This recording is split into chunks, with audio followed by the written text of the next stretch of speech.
Besides, I am a member in the Jadavpur University Science Club. I'm in the design team, and my job here is mainly to come up with ideas for events and make attractive posters. I have come up with a few of my original designs, and with the help of my seniors, I've helped in making a few more designs as well for the events that take place in our club. Here are a few posters and edits.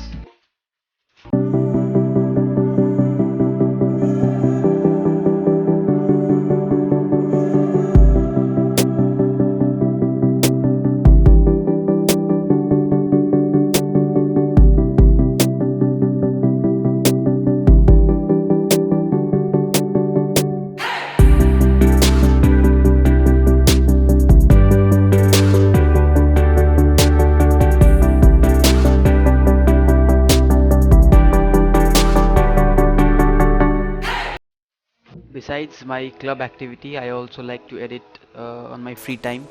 I am an ardent football fan, and I like editing photos of my favorite players.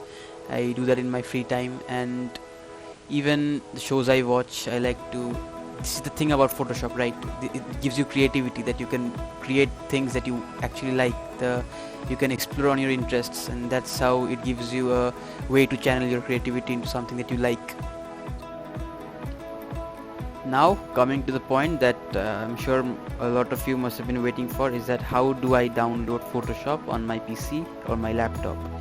Now, there are quite a few ways to do it. The legit way to do it is go to the Photoshop website. You'll see there's a free trial option or a buy now option, so you can just buy it. Okay, and I know most of you might not want to opt for this option, so cheaper alternative for that is to go into this site called Get Into PC. It's there on my recommended, and then this site will come, and then you can just type Photoshop over here, search for it, and then you'll see all the Photoshop variants.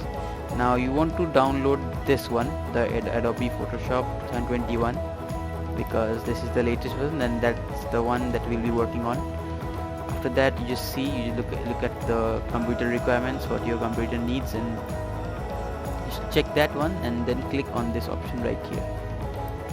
As soon as you click it, the page will redirect you, and you will be just a few steps away from downloading the file. And see, the download has just started, and it's of 2.2 GB.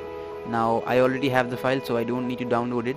But what I can guide you is that after this file gets downloaded, you'll have to go to the setup, and then click on the setup option. After that, it will require a password from you. Now, as you can see, the password given was 123.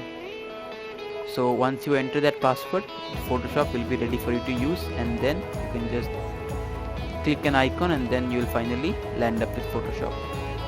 Okay, so that's all for today's lecture, the first one, and I hope to seeing all of you in the next coming lectures as well. Have a great day. Peace out.